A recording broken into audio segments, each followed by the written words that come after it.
Hello Internet, my name is James and you're watching Macabre Manscape, the most ill-titled music-based channel on YouTube.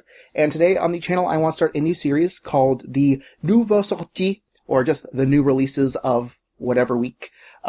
This is inspired by the fact that I became excruciatingly aware at the end of the year, in 2021, that I listened to very little music.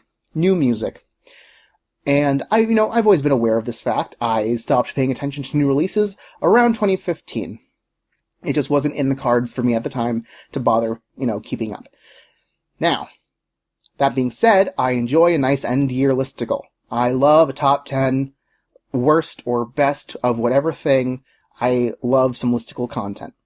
That being said, I listened to like 5 or 6 new releases, and some of those were a few new ones that I listened to at the end of the year after seeing other people's year-end listicles. So my 5-6 releases, compared to something like On Thralls of Metal, Necrotic Nick did a top 40 of the year, which implies that not only did he listen to 40 new releases, but there was also a bunch of stuff that did not make the cut. I find that I am in some, there's some problem areas that I need to address in my musical habits. So, what I've decided was that I've made a list of releases that are coming out in every week, and I'm going to make a point to listen to those albums, regardless of whether or not I think I'm going to like the genre.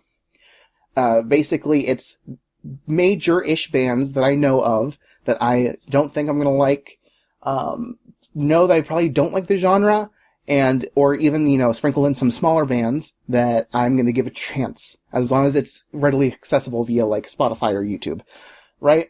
And the point of this is to, one, broaden my horizons. Maybe I'll find some stuff that is not a genre I like, but I can learn to get into it, and maybe I just haven't given it a chance yet. And, there's some things in there for me that, I'm expecting to like it, or at least have some context for it, if it's a genre that I'm well acquainted with. So yeah. That being said, this year, in the week of January 7th, 2022, I have listened to 3 new releases. One, shout out though, before we start, I did not realize that the new Infected Rain was coming out. I would have listened to that if I knew that before the actual release date. So that I'll probably have an opinion on that eventually, just over the course of my normal year of listening. But that being said, let's move on. So, I took some notes. Let's get into it. First up on my list of Nouveaux Sorties, my new releases, is Epigone by Wilderun, or Wilderun, as that guy on Banger TV said it.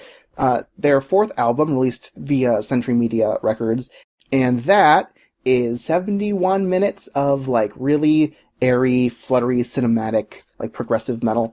And the thing with progressive metal, it's not one of my genres.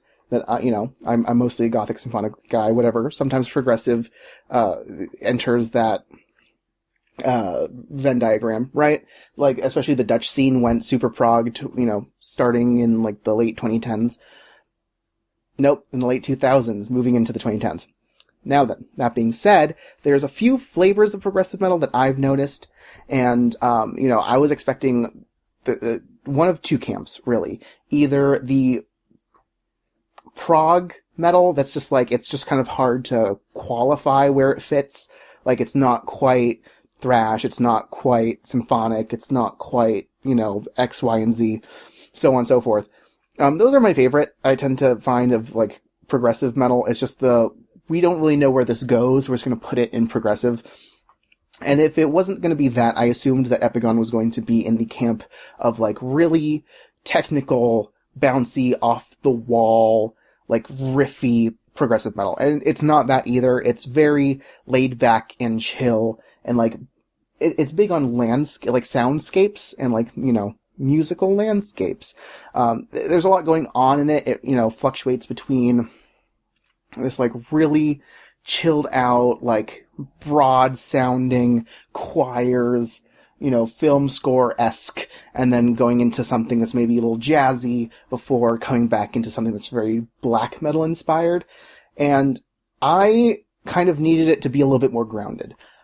I know this isn't the case for everyone, but when it comes to something like progressive metal, I can't have it be too fluttery, too flighty, even as someone who likes, like, really flamboyant, bombastic music. I just find, like, the kind of sound I'm describing here is, like, that kind of really open melodies, fuzzy sound, elongated, like, guitar tones and melodies that just kind of go on in this, like, swaying back and forth, like, oscillatory motion. And that shit bothers me. Like, it's always, like, screaming. I find it really pretentious because it always comes off as screaming, like, isn't it hear how fucking grand it is? Like, isn't it fucking amazing? Aren't we blowing your mind with how progressive we are? And I am never impressed by that kind of stuff. That being said, this album is good. Like, it's not my thing. It's not a genre that I'm well versed in, or even, it's not a genre that I particularly like.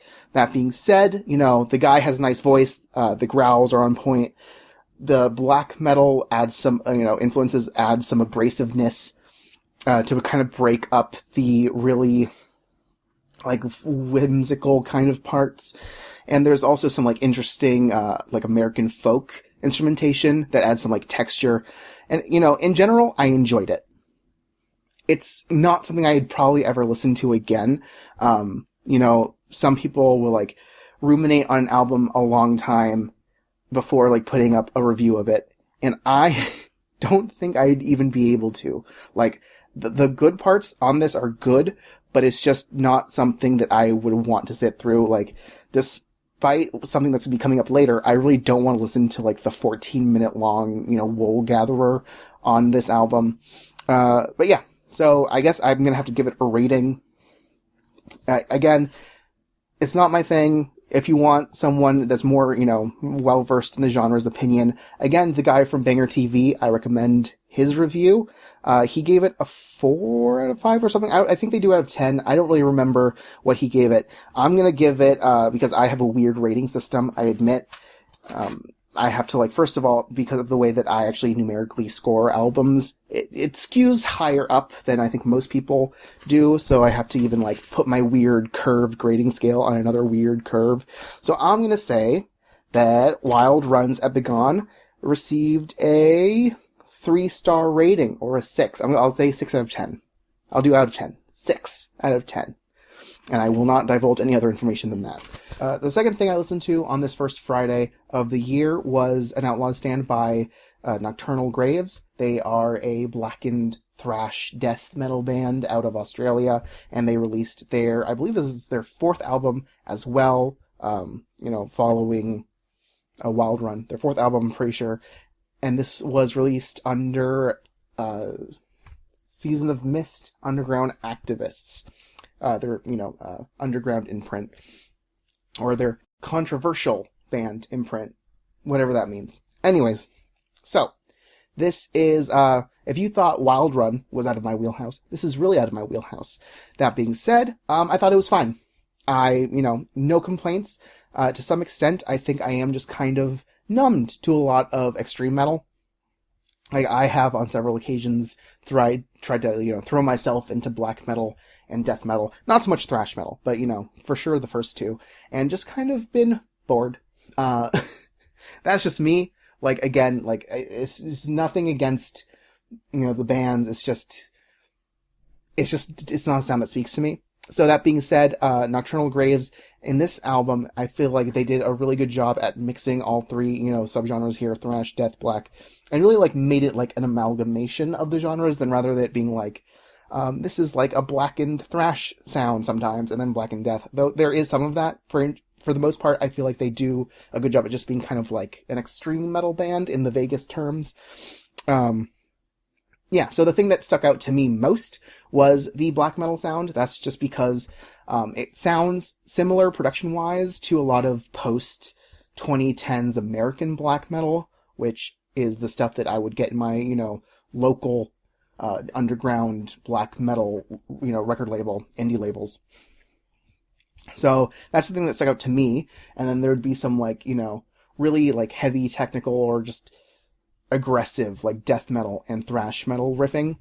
But in general, it's pretty not repetitive. Like, it's pretty samey all the way through. That being said, that there are some sections that I did find enjoyable that, like, broke up the monotony of the album. Like, there's some, like, more open, kind of spaced out black metal melodies, or there'd be some, like, nice groove here and there to kind of, you know, add that variety, that spice of life, that saison, to speak plainly, I guess. That being said, there's also some nice, you know, leads and melodies. Not the most memorable things. These are not the kind of, like, solos that I particularly am a fan of, but, you know, they are well played. It's a very, you know, it's technically competent. That being said, sound-wise, I think it, you know, listening to the album, it sounds like the people next door or in the other room are having a great listening experience. It's a little buzzsawy, a little, you know, not tinny, but it's not as clear as I would prefer. And I know that's like a thing in black metal, you know, the lo-fi black metal stuff. I just think in this case, I think the album could have been improved by having a slightly cleaner, drier sound. But that's just me. So much like Wilderun, I'm going to give this a, I believe, 6 out of 10. Let me double check that, because I am having one today. Let's see. Yeah, I'm going to give this a 6 out of 10. A stronger 6 than the Wilderun. Again, if you want to hear someone's opinion on this who's maybe a little bit more well-versed in this stuff, Necrotic Nick also did a review of this. Go check him out. He was a lot more, friendly. like he knows what he's talking about more. He, you know, gave this much higher praise than I did. But that's just, you know, again, me being me with my taste. Not going to be a favorite of mine anytime soon, but I did not hate it. I actually got through it pretty easily. There's actually some songs I really liked. Like, I really liked, it was Law of the Blade and No Mercy for Weakness. Those two songs back to back I thought were the best songs on the album. Enjoyed those greatly. Last thing I listened to was Shadows and Flames, and this is an independently self-released album by Riverwood, an Egyptian progressive folky symphonic metal band. And this is the one that is like, I wasn't gonna do this band because I already did 2. Originally my plan was to do 2 releases a week, and I already had 2, and then I saw this on the Metal Archives and I was like, you know what? Independent, progressive, Middle Eastern folk sounding, I'm gonna give it a go. And I am very glad I did. This is like right up my alley. This is like, as someone who was really big into gothic and symphonic metal of the mid-2000s, this has a lot of hallmarks of that, because for this album, from what I've heard of their first, the very little that I've heard of their first, they started off as a much more traditionally proggy, you know, metal band. Very off-the-wall, kind of jazzy, with the caveat of, like, them bringing a lot of that, like, Middle Eastern kind of folk influence into their sound. This one still has all of that, yes, but leans more into this, like, symphonic keyboard element, and I was having a grand old time. It, you know, reminds me a lot of, like, early After Forever, and early Epica, and Imperia, and all these bands of the 90s and 2000s that did a lot of, like, playing with Middle Eastern and East Asian sounds. This was great. Big and epic and sweeping and majestic. I love the fact that most, if not all, of the string instrumentation or the orchestration is done in keyboards.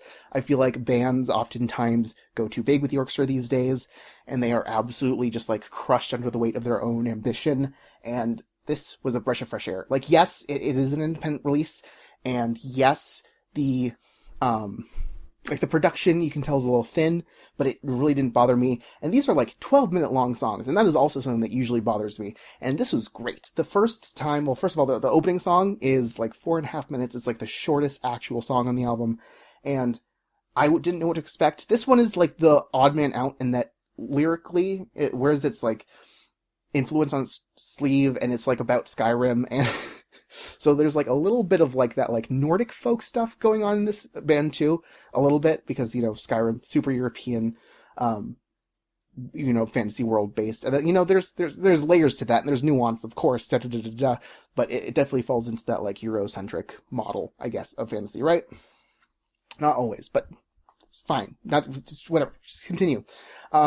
but the first time I heard, like, the founder, who was also the vocalist, and I believe either the bassist or the guitarist, the first time I heard him sing, I was like, I just about melted. I, like, goosebumps. I was fully just like, It was, I enjoyed this greatly. I've actually have since ordered a copy of the album because I felt like it.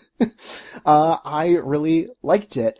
What else can I say about it? Let's see. Let's look at my notes. Oh, you know what? I will say, there's also some growls. So there's some, like, growlies and some harsh vocals. Like, it's not all just, flush and whimsical and, symphonic. It is, in fact, a metal album. Like, it's a metal album. Now,